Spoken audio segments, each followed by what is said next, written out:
Karibu katika sehemu ya pili. Anapoona yuko salama, anaamua kurudi nyumbani, lakini anapata ajali njiani. Gish anamuona kutoka mbali, anakimbia kwa haraka na anamkuta Shin amepoteza fahamu. Anambeba na kumkimbiza hospitalini. Anapoamka, Shin anajikuta nyumbani. Anaogopa kwamba Gish alikosa mtihani kwa ajili yake. Wakati huo, Gish anakaa na baba yake, akisema kwamba hataki kufanya mtihani si kwa ajili ya Shin, bali kwa sababu hataki kurithi kampuni ya baba yake. Babake anakasirika na hata mamake anaonekana kufadhaika. Lakini Gish anaeleza, naweza kufanya kila mnachotaka, lakini ni nyinyi mtakaokuwa na furaha, si mimi. Anaomba wamruhusu afanye kile anachokipenda bila kulazimishwa.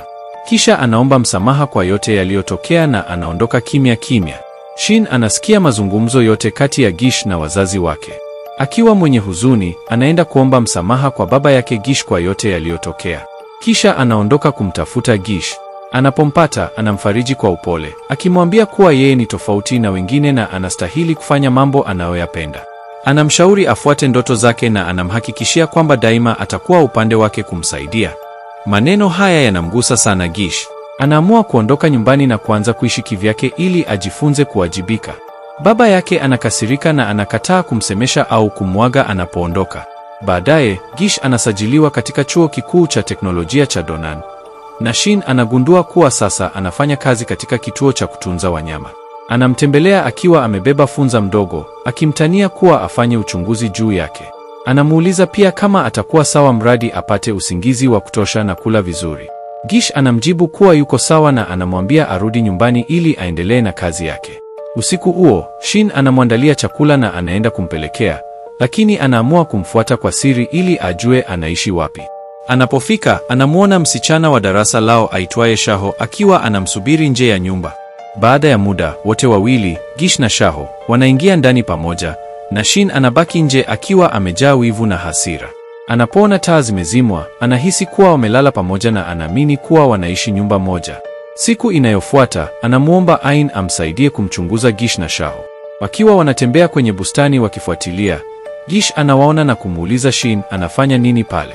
Shin anajibu kwa tabasamu la kujifanya, leo ni siku ya wapendanao, tunasherehekea. Shaho anaamua kupiga picha nyingi za Shin na Ain, jambo linalomfanya Gish kuonekana mwenye wivu. Ili kumfanya Shin achukie, Gish naye anapiga picha akiwa na Shaho. Baadaye, Ain anapanga mpango wa kukimbia na mpenzi wake. Anakubaliana na dereva wa gari kumchukua mara tu atakapofika. Lakini bahati mbaya, Shaho ndiye anayefika badala yake, na dereva anaondoka kwa kasi akiwa naye ndani ya gari. Licha ya Ain kupiga kelele waache, lakini hakuna anayemsikiliza. Wakati huo, Gish anaonekana. Anamshika Shin mkono na kumpeleka kwenye mashua. Anamuuliza, kwa nini umefika hapa? Shin anamwambia ukweli kwamba alimuona yeye na Shaho wakiingia ndani ya nyumba pamoja na akauliza walikuwa wanafanya nini. Gish anamhadithia hadithi ya kugusa moyo kuhusu mvulana mdogo aitwaye Nana anayesumbuliwa na saratani. Anaeleza kwamba kampuni ya baba yake na kampuni ya baba yake Shaho walikubaliana kutoa msaada wa kifedha kwa hospitali ya watoto wenye saratani, na ndiyo maana alikuwa na Shaho wakisubiri simu kuhusu vifaa muhimu vya hospitali.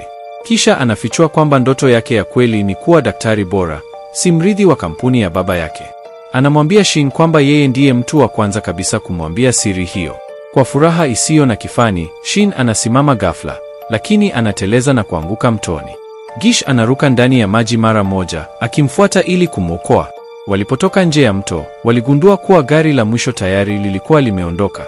Kwa kuwa hawakuwa na njia nyingine, waliamua kulala kwenye hoteli usiku huo. Baadaye, walibadilisha nguo walizokuwa wamebeba. Gish akaenda kununua chakula huku Shin akibaki chumbani. Lakini alipokuwa akisubiri, alianza kuhisi hofu, kana kwamba kuna mtu anamfuata. Kwa wasiwasi, alidondosha mwavuli wake na kuanza kukimbia. Wakati huo, Gish alitokea na kumuuliza, kwa nini umetoka nje? Shin akamwambia kuwa alikuwa amehisi uoga. Kwa upole, Gish akamvalisha koti lake na wakarudi pamoja hotelini. Usiku huo, Gish akiwa amelala, Shin akasema kwa sauti ya chini, mwanamke atakayekuwa mkeo siku moja atakuwa mwenye bahati sana. Kisha akaongeza, tafadhali mpende zaidi ya ninavyokupenda mimi. Bila yeye kujua, Gish hakuwa amelala na akasema moyoni, sitawahi kumpata mtu atakayenipenda kama unavyonipenda wewe. Asubuhi iliyofuata, walipoamka, Mama yake Gish alipiga simu na kumwambia kuwa baba yake amelazwa hospitalini na hali yake ni mbaya. Gish na Shin wakaenda hospitalini na baba yake Shin akawajulisha kuwa baba yake Gish amekuwa akisumbuliwa na ugonjwa wa moyo kwa muda mrefu, hali iliyozidi kuwa mbaya kwa sababu ya kazi nyingi. Daktari akawaambia kuwa anahitaji kufanyiwa upasuaji wa moyo na atawaarifu muda wa upasuaji utakapotangazwa. Msaidizi wa Gish akamjulisha kuwa kampuni yao inakabiliwa na matatizo ya kifedha na kwamba waanzilishi wa kampuni wanataka kuitisha kikao ambacho baba yake Gish ndiye mwenye maamuzi makuu. Gish akaamua kwenda kampuni kufuatilia masuala hayo. Akamwambia mama yake abaki kumtunza baba yake na kumpa taarifa yoyote mpya. Shin akamfuata kwa mbali na akamwona Gish akiwa na Shaho, msichana aliyekuwa amewaletea madaktari bingwa wa moyo kumsaidia baba yake Gish na kuandaa maandalizi ya upasuaji. Baadaye, Gish akaenda kwenye kampuni na kuanza kushughulikia matatizo ya kifedha pamoja na waanzilishi. Wakati huo huo, baba yake alikuwa akifanyiwa upasuaji na hali yake haikuwa imetulia. Katika kipindi hicho, Gish alianza kukumbuka nyakati alizokuwa na baba yake, akiwaza kwa huzuni kuhusu yote yaliyopita. Akiwa amechoka kutokana na kazi na mawazo, alianza kupitia nyaraka za kampuni, mali na hisa, akitafuta njia ya kuokoa kampuni. Hatimaye, akalala mezani kwa uchovu. Shin aliingia kimya kimya akamfunika kwa blanketi kwa upole. Asubuhi iliyofuata, Gish anapoamka, anatambua kuwa amechelewa. Anachukua begi lake haraka na kuondoka huku akinywa kahawa aliyotayarishiwa na Shin. Jioni hiyo, Shin anamsubiri nje ya kampuni akiwa ameshika mwavuli. Gish anapotoka na kumuona, anamfuata. Shin anamwambia kwa upole, nilikuwa na wasiwasi juu yako. Nimeleta mwavuli huu ili ujilinde na mvua. Lakini Gish anamjibu kwa ukali asiingilie tena mambo yake. Anamweleza kuwa hana muda kwa ajili yake kwani anashughulika na kazi na hali ya baba yake. Kisha anamwomba akae mbali naye. Usiku huo, tunaona Shin amekaa pekee yake akiwa amezama katika mawazo. Baba yake anafika na kumshauri kwa upole, labda sasa ni wakati wa wewe kupata sehemu yako ya kuishi, ukizingatia hisia za wenye nyumba hii. Anamkumbusha pia ajifunze kudhibiti hisia zake kama alivyomzoea. Shin anakubali ushauri huo na kuupeleka moyoni. Siku chache baadaye, hali ya Ali inaanza kuimarika na familia nzima inamzunguka wakimhudumia. Baba yake Gish anamuuliza kuhusu uhusiano wake na Shaho. Gish anasema kuwa akimwoa Shaho, kampuni itapata uwekezaji mkubwa utakaosaidia kutatua matatizo yake ya kifedha. Lakini baba yake anamwambia kwa upendo, kama utawa wa mwanamke unayempenda kwa moyo wako wote. Wakati huo huo, Shin anaingia hospitalini, akisema kuwa alikuja kumwangalia mjomba wake Ali. Gish anamjulisha kuwa atamposa Shaho na kuahirisha masomo yake kwa muda. Shin anampongeza, lakini moyoni anahisi maumivu makali. Kwa sauti ya huzuni anasema, nilidhani ndoto yangu ingetimia, lakini sasa imefutika, sitaiwahi kuikimbiza tena. Kisha anakimbia akiwa analia.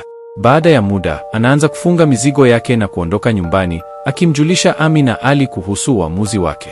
Baadaye, tunaona akifanya kazi kama muuguzi hospitalini. Akiwa kazini, anafungua Facebook na kuona picha za Gish na Shaho. Anagundua kuwa Gish anatarajia kutoa mhadhara katika shule yao ya zamani. Anasita kwenda, lakini mwishowe anaamua kuhudhuria, akijificha kati ya wanafunzi ili kumsikiliza. Anapofika ukumbini, anamuona Gish akianza kusema, uvumi mliousikia ulikuwa kuhusu wewe tu. Nilitaka kujua kwamba bado unanipenda. Ulipofika hapa, nilijua bado unanipenda. Kisha anakiri kuwa bado anampenda na amemkosea sana. Anamwambia kuwa siku zote zilizopita, amekuwa akiishi na kumbukumbu zake tu, kwa sababu yeye ndiye pekee aliyeweza kugusa moyo wake. Gish anapiga goti na kumwomba Shin amuoe. Shin, akiwa haamini macho yake, anakubali kwa machozi ya furaha, akitambua kuwa hatimaye ndoto yake ya maisha imetimia, ataolewa na mwanaume anayempenda zaidi ya chochote. Okay, kufikia hapo ndio mwisho wa sehemu ya pili. Weka maoni yako kwenye komenti hapo chini. Usisahau kusubscribe kwenye channel yetu hii ya Bongo Movie Recaps. Tukutane tena katika wakati mwingine. Asante kwa kuangalia.